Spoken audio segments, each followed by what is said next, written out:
Hey guys! In today's Cookbang and Mukbang, ang iluluto ko is KFC or Korean fried chicken. I'm going to use Cormick's instant Korean fried chicken na soy garlic recipe mix.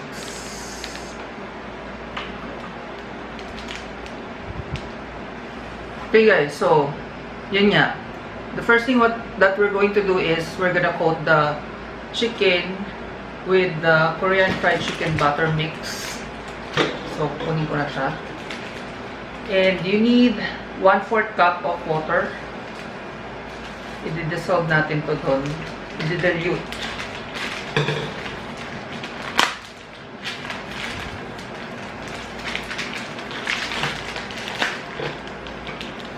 That's approximately about 60 ml of water. So, konti-konti lang siguro. Here. Baka matapang pa. Basta dito ko siya i-dilute.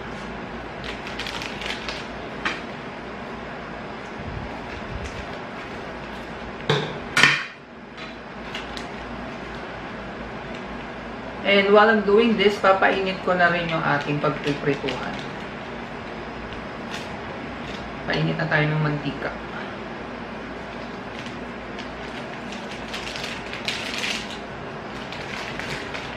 So, I'm gonna mix it. Ganito yung itsura niya. Wait lang. Palit ako. Ito yung butter mix. Dapat tumalapot eh. So, medyo na parami yung tubig ko. Pagpasensyahan nyo na. Basta 60 ml lang dapat. Sorry. There. Then, lalagay natin siya dito sa chicken. Buhos ko na lang. Sana kumapit. Kapag hindi kumapit, dadagdagan ko na lang siguro ng harina. Para kumapit siya. Then, I'm gonna mix it. Sorry may diferensya ng focus nitong isang cam ko eh. So anyway, yan. We're gonna mix. So guys, dinagdagan ko siya ng konting cornstarch. Kasi nga naparami yung water ko. So if ever mangyari din yun sa inyo, cornstarch lang ilagay nyo kasi crispy yun kapag frinay. So anyway, magpapainit na tayo ng mantika. Wait lang. Ang cute ko dito sa ano. Parang feeling ko mas cute ako dito sa camera ko sa Samsung. Wait lang ah. Pinawisan ako eh. Kasi sa baba pa ako kumuha ng cornstarch. So anyway, maglalagay na ako ng mantika dito sa ating kawali. And we're gonna do yung technique na napanood ko kay Mangchi. I know you guys know Mangchi. Double fry natin yung chicken. It's much crispier daw if you do it that way. So, yan. Kasya na siguro yan. I'm using vegetable oil. Sabi, wala raw tong cholesterol. Actually, I was looking for coconut oil kasi mas maganda daw yon. Kanina sa supermarket, kaya lang wala akong makita. So, anyway. I hope nakikita dun sa camera.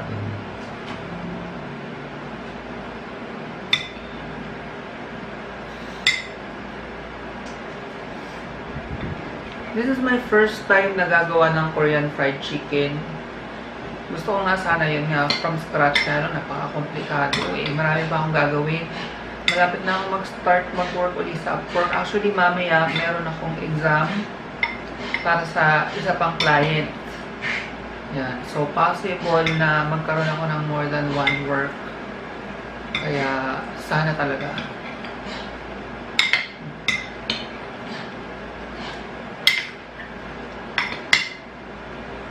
So, yung first fry natin, we're gonna fry it for 8 minutes.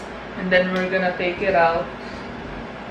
And then, we'll let it rest for about 2 to 3 minutes lang. And then, i-fry ulit natin for another 8 minutes siguro. Para total of 16. Mainit na kaya. Mukhang mainit na. So, lagay na natin. Hina ko lang konti kasi baka mabigla.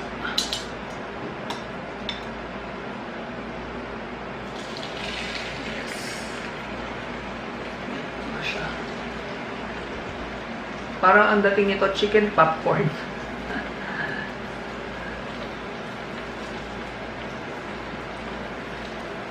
Ayan.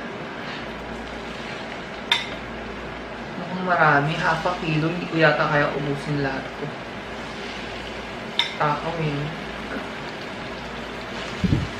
Bibigyan ko na lang yung mga dogs. I see it. Hindi siya masyadong maingay. Nakaka-relax pa naman yung sagit-sit ng mantika. But this one, hindi siya masyadong maingay. Anyway. Mahina ata ang apoy lakasan ko. Kasi lumamig na yung mantika nung nandiyan na sila. Lakasan natin. So, I'm gonna time it for 8 minutes. Okay.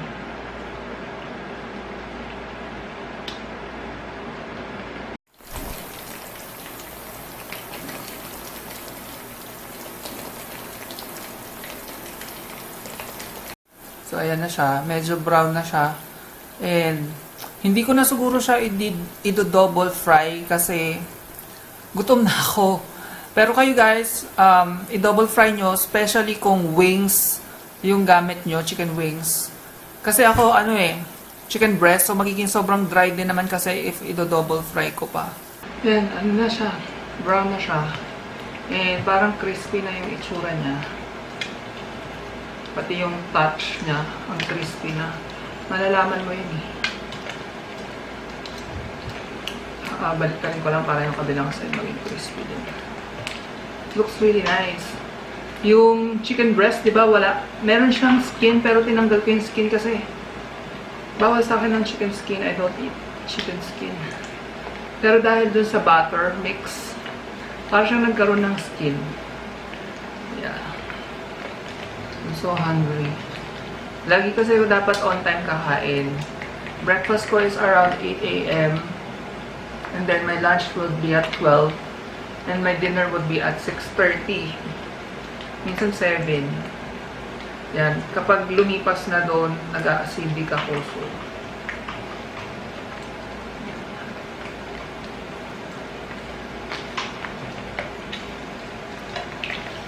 I really love chicken. Yan na yung favorite ko ngayon na kainin. Chicken. Chicken tsaka boiled egg. Kasi yun nga, diba, ang kinakain ko lang is chicken and fish and veggies. So, sa tatlong yun, chicken talaga yung favorite ko. So, kung papakainin nyo ako, chicken. And I'm gonna, cook different dish ng chicken. Lalo na yung mga hindi ko pa natatry. So, this one is Korean, diba? I think we're ready kasi sobrang, na niya, crispy. Baka super dry na siya. Kaya, yun nga, hindi ko na siya ito double fry kasi yun din, sobrang dry na siya, di ba? Crispy naman na yung itsura niya. I think the butter mix, that's what makes it crispy.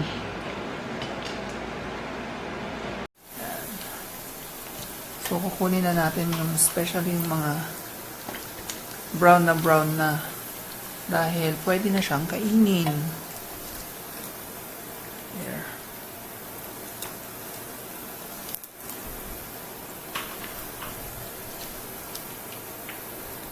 Kapag sinipag ako, next time, hindi ako gagamit ng mga instant. Pero as much as possible, siguro, hindi, talagang most of the time pala, instant talaga yung mga gagamitin ko. Ako, more on, trial ng mga food na hindi ko pa natatry. So, yun yung magiging niche ko siguro. So, anyway, ayan na sila. I-drain lang natin for a few minutes. Siguro mga 2 or 3 minutes. Let it cool down din. Okay, siguro na siya. Na-drain na siya. Sorry, wala nang boses.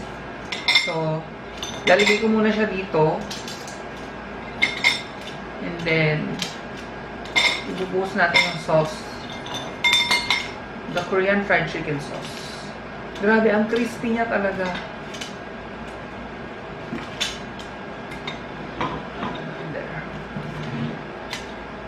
makita. Super crispy. Hindi ko pa yan dinoble fry, ah. What if dinoble fry ko pa siya? I love it. And I love how brown it is. Golden brown. So this is the Korean fried chicken sauce. Let's... Oops. Hindi ko na siya. I hope this is yummy. Sana talaga yummy siya. And then I'm gonna mix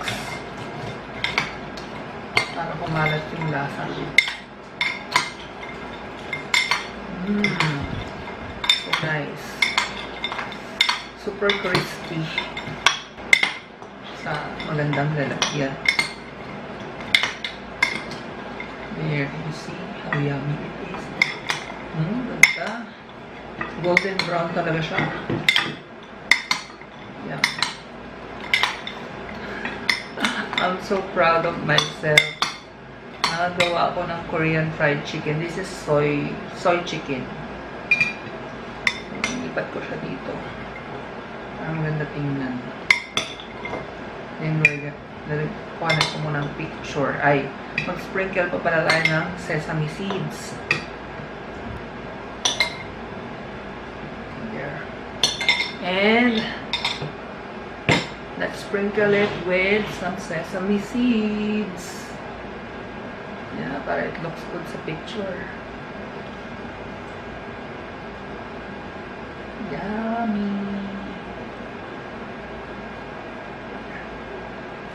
Okay guys, finally we are ready to eat. Ito na siya. There. Yan, yummy. I'm so hungry. It's 12:30. Kita ba? Pakita ko muna dito sa kabilang cam.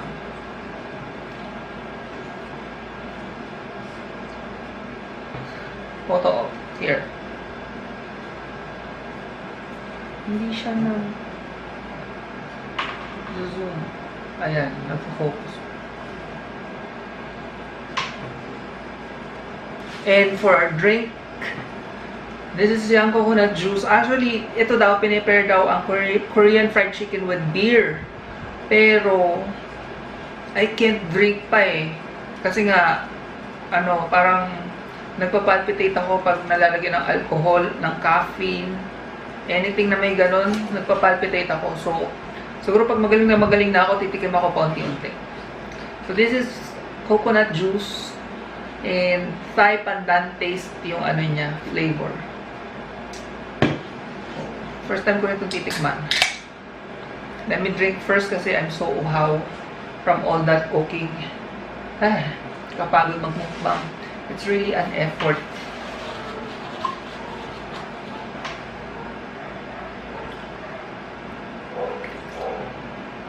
Ang sarap.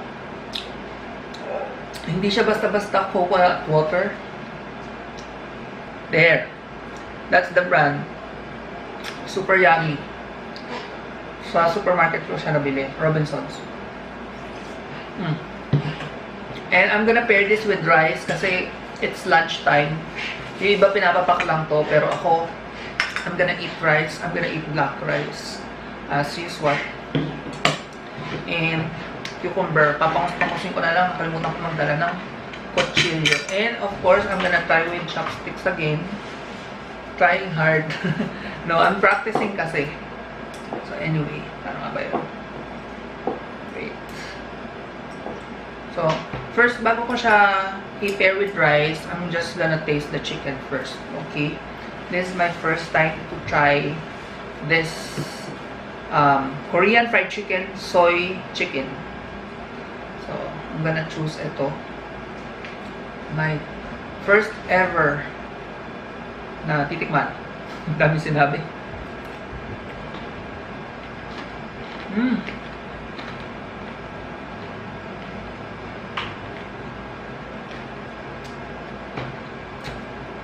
My gosh. It's so crunchy. And to think, wala siyang chicken skin na. I love it. Sobra. Masarap siya with rice.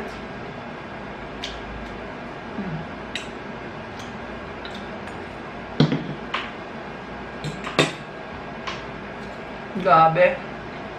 Mukhang magiging fan na kanitong McCormick na to.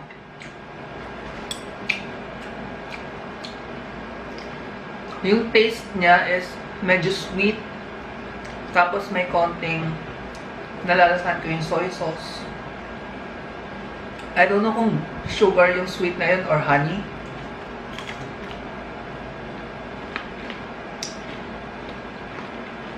I don't know if you can hear that.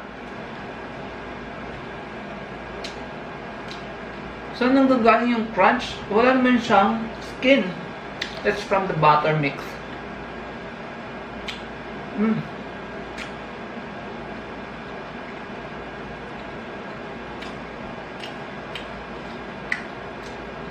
I love this. Sobra.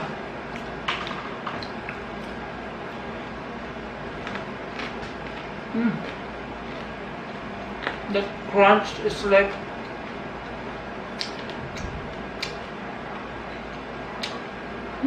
sarap.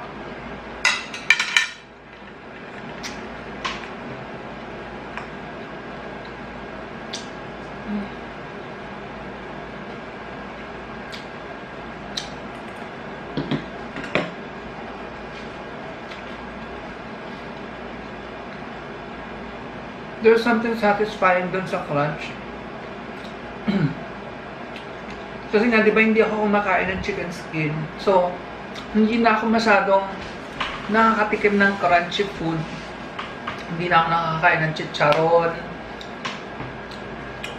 Yun nga, yung chicken skin.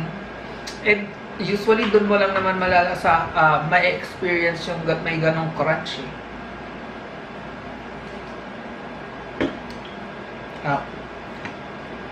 And ito, kagatin na lang natin. Ito, crunchy din. Sa veggies ko pala na-experience din yung crunch, pero iba yung crunch nito, ang sarap.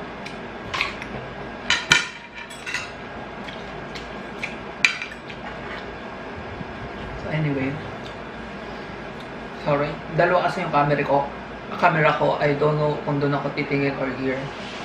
So anyway, pagpasensyahan nyo na lang ha.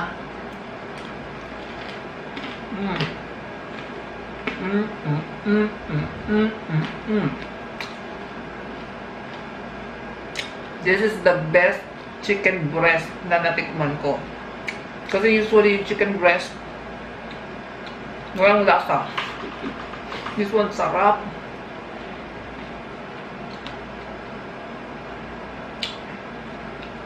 Dating ginagawa ko sa chicken breast,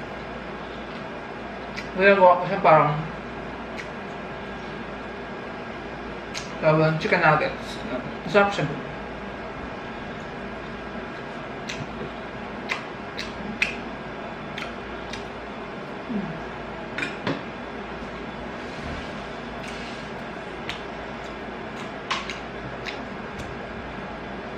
I love this.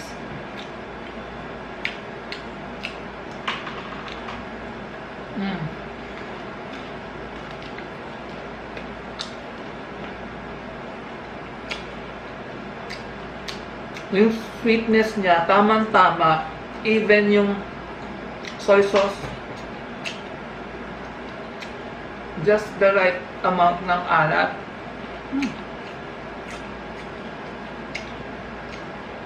And I think what made this more crispier kasi dinagdagan ko ng cornstarch. So I suggest kung magluluto kayo, dagdagan nyo rin ng cornstarch. Super crispy. Actually, in Korea, they're using potato starch. Wala akong makita potato starch here.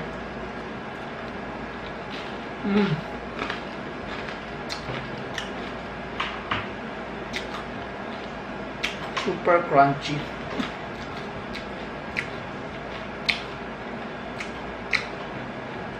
By the way, guys, sa Sunday, magkikita kami ni Faye, tsaka ni Kat, mga YouTuber friends ko. We're gonna do cookbang and mukbang din. That's for next week's episode ko i-upload.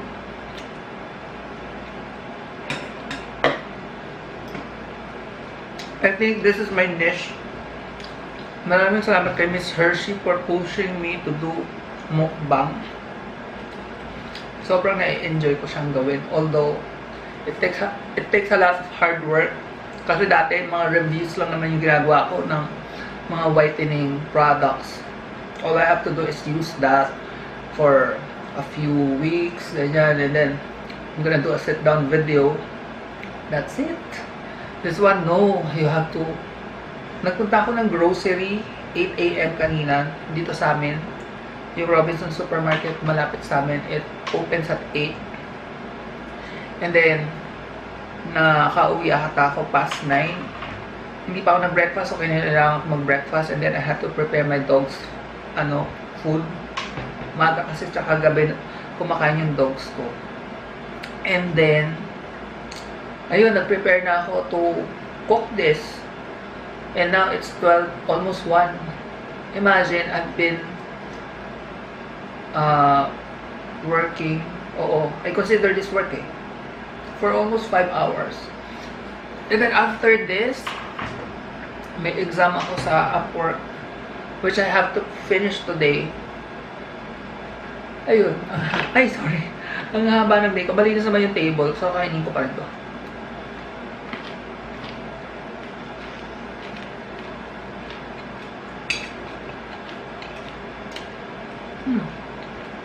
Sarap.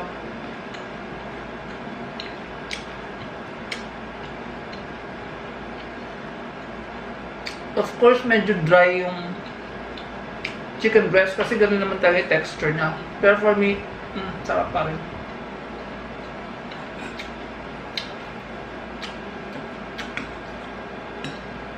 Sangad eh. Ikaw na akong rice kasi ang gutom.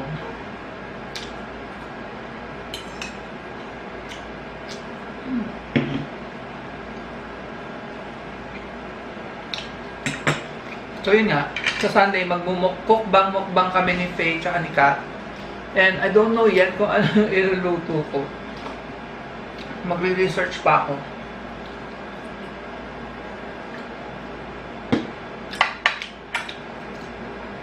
Pati si partner gusto na rin magmukbang. Sabi ko, why not? Meron kasi siyang YouTube channel pero konti pa lang yun. 4 pa lang ang videos niya. More on travel, ganyan. Tsaka may short film ata siya doon.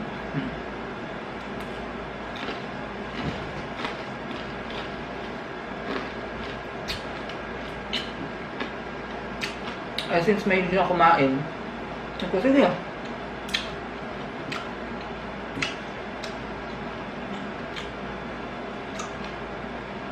Ito. Naliligaw na ako. Yun nga, sa Sunday, sabi ko kay Faith, siguro magmukbang tayo ng ice cream. Kasi I love eating ice cream. As in. Especially yung Sunday. Ang favorite kong Sunday is sa KFC. Before ko natikman yung Sunday ng KFC, ang favorite ko is sa McDo. Pero nung natikman ko yung Sunday ng KFC, siya na yung favorite ko. Pero yun, baka magluto rin kami. Alam nyo guys, sobrang thankful ako na nagkaroon ako ng friends sa YouTube. Kasi wala talaga akong friends. Ano ako loner. Yung mapili ako sa friends. Ang mga ka-close ko talaga is mga friends ko nung high school. Ay, classmate ko nung high school. Kaya lang, syempre, habang tumatagal, hindi na kami nakakapagkita. Hanggang sa yun, parang strangers na lang sila ngayon. We're friends sa FB pero hindi kami nagchat-chat. Sobrang bihira. And ganun din yung nangyari sa mga college friends ko. Noong una, hindi kami mapaghiwalay after graduation. Unti-unti nang nag-iba-iba yung landas.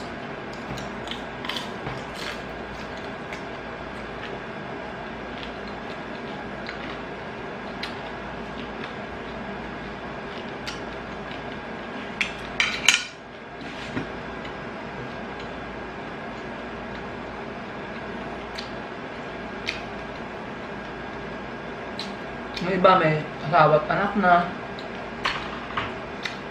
Ilan na lang ba kaming single?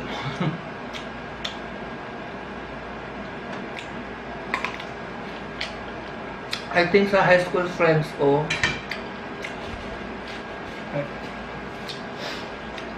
ilan na lang ba kami single? Mga ako,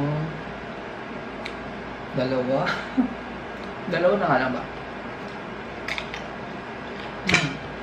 High school friends ko, dalawa na lang kami single ata. If I'm not mistaken. So college friends, marami pang single.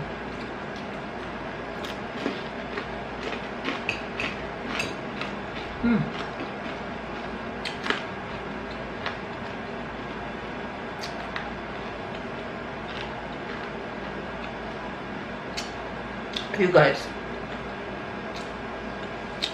as I was saying, sobrang loner ko na nung wala pa si Faye at si Kat, wala akong friends. As in, I have a lot of friends sa Facebook. I think, in my opinion dapat baguhin ng Facebook yung tawag doon. Hindi dapat friends. Kasi for me, a friend is someone you can count on. Yung may interaction kayo. You see each other at least. Tapos, siguro call it connection na lang. Huwag ng friend. Pero anyway, ayun nga, ang dami kong friends sa Facebook. Pero in real life, wala akong friend. Kaya kapag down ako and I have a problem, sobrang nade-depress talaga ako. Kaya rin ako nagkaroon ng depression, ng panic attack. Pero lately, parang gumagaling na yung panic attack ko kasi ang tagal na nung huling time na nagkaroon ako ng panic attack. Kailan pa ba yung huli? I can't even remember. And dati, hindi man lang ako makapag-exercise kahit walking. May time na nag-walking kami ni Daisy, tapos nag-hyperventilate agad ako, tapos na-uwi siya sa panic attack. Pero ngayon, nakakapag-exercise, nakakapag-workout na ako. Unti-unti nga lang, dahan-dahan, hindi pwedeng bigla. Kasi syempre, pagaling pa rin ako eh.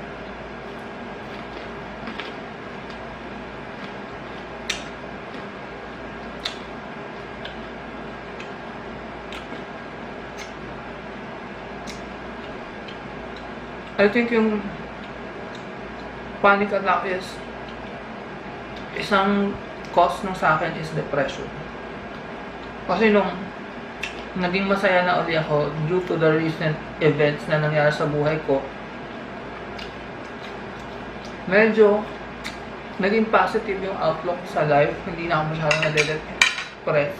There are times nagkakaroon pa rin ako ng episode na ang lungkot-lungkot ko for no reason at all. And then, I would convince myself na bakit ako malulungkot eh. Sobra akong bine-bless ni Lord. Kumbaga wala akong karapatan malungkot. Ang daming taong may karapatang malungkot pero not me. Yun lang yung inuulit-ulit kong mantra to myself. Tapos yun.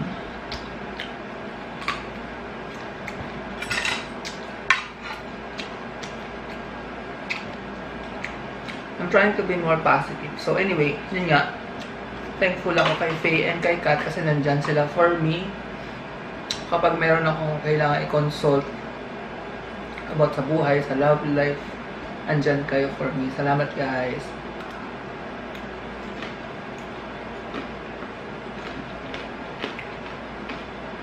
Ang haba na ng video.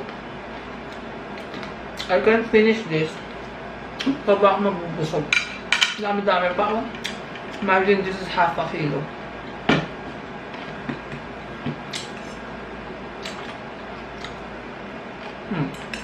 And naglo-lowbat na yung isa kong cam. So, I think it's really time to say goodbye.